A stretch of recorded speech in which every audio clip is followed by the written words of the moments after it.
Number 1 syllable, 2 letters, the most powerful word in the English language, and the one most people cannot say.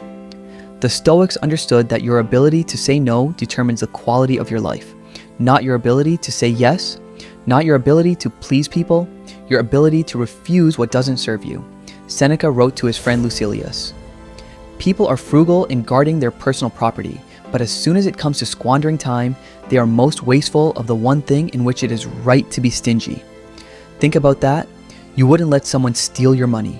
You wouldn't let someone take your possessions, but you let people steal your time constantly, your energy, your attention, your peace of mind. And you do it willingly every time you say yes when you should say no. Why? Because you're afraid. Afraid of conflict, afraid of disappointing people, afraid of being seen as selfish or difficult, afraid of missing out, so you say yes to everything, to everyone, until you have no time for yourself, no energy for what actually matters, no space to breathe. Marcus Aurelius was the emperor of Rome. The demands on his time were infinite. Everyone wanted something from him, and here's what he learned. You have power over your mind, not outside events. Realize this and you will find strength.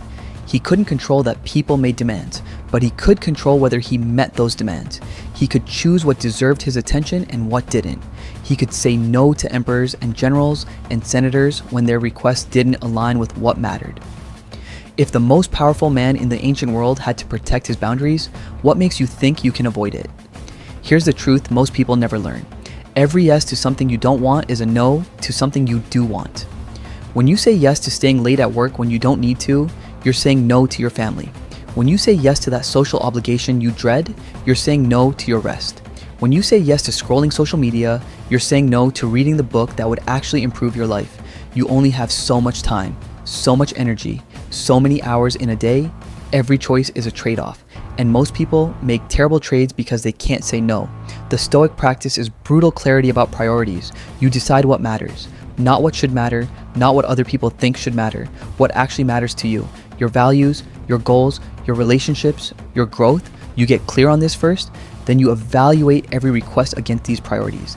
Does this align with what matters to me? Does this move me toward my goals or away from them? Does this energize me or deplete me? Is this a necessary obligation, or am I saying yes out of fear? And here's the key. You say no to anything that doesn't clearly align. Not maybe. Not I'll think about it. No. Epictetus taught that we should treat our commitments like precious resources. Don't be lavish with your promises. A person who is not willing to say no is enslaved to everyone else's agenda. But people struggle with this because they've been conditioned to believe that saying no is unkind, that it's selfish, that good people always help, that you should never disappoint anyone. This is toxic because it presupposes that other people's wants are more important than your needs, that strangers' requests matter more than your own well-being, that you exist to serve others' convenience at the expense of your own purpose. The Stoics rejected this completely. They believed in duty, yes, in service, absolutely, but in service to what's genuinely important, not to every random person's every random request. Marcus Aurelius had a duty to the empire, so he said yes to that. He said no to almost everything else. He didn't attend every party, didn't meet with every person who wanted his ear, didn't involve himself in every dispute.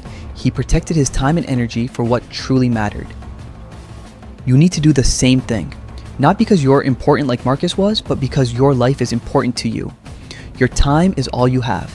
Your energy is finite, and wasting them on things that don't matter is a betrayal of yourself.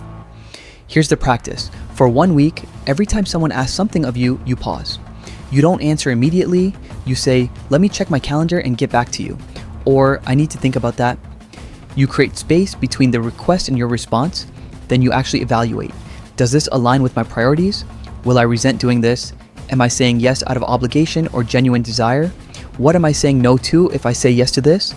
And if the answer is that you should decline, you say no. Clearly, kindly, but firmly. I appreciate you thinking of me, but I can't take that on right now. Or, that's not going to work for my schedule. Or just, no, I'm not available for that. No explanation needed, no justification, no lengthy apologizing, just no. People will be surprised at first, especially if you've been a chronic yes person. They'll push back, they'll guilt you, they'll act hurt or confused. This is them testing your boundary. This is where most people cave. Don't hold the boundary, because here's what Seneca understood. The person who says no teaches people to respect their time. The person who always says yes teaches people they can take advantage. When you say no consistently, people learn. They stop asking you for things that aren't important.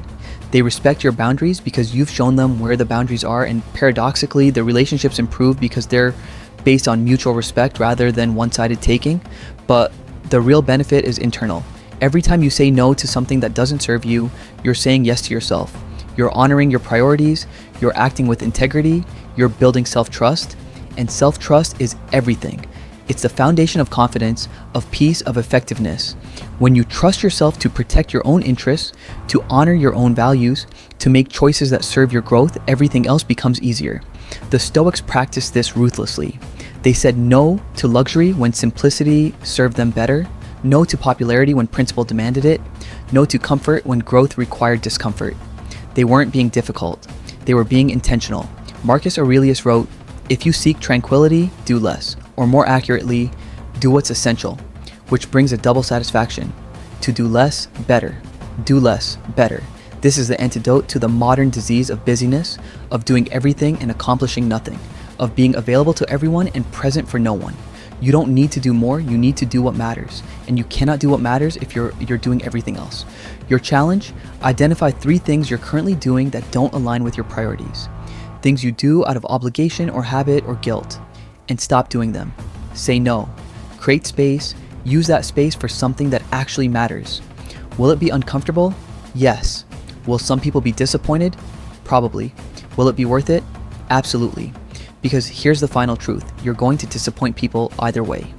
You can disappoint them by saying no to their requests, or you can disappoint them by being exhausted, resentful, and unable to show up fully when it actually matters. You can disappoint them now with honesty, or disappoint them later with burnout. Choose now. Choose honesty. Choose boundaries. The Stoics chose freedom. Freedom to focus on what matters, freedom from other people's expectations, freedom to live according to their values rather than society's demands. That freedom is available to you right now, in one word. No. Say it. Mean it. Watch your life transform.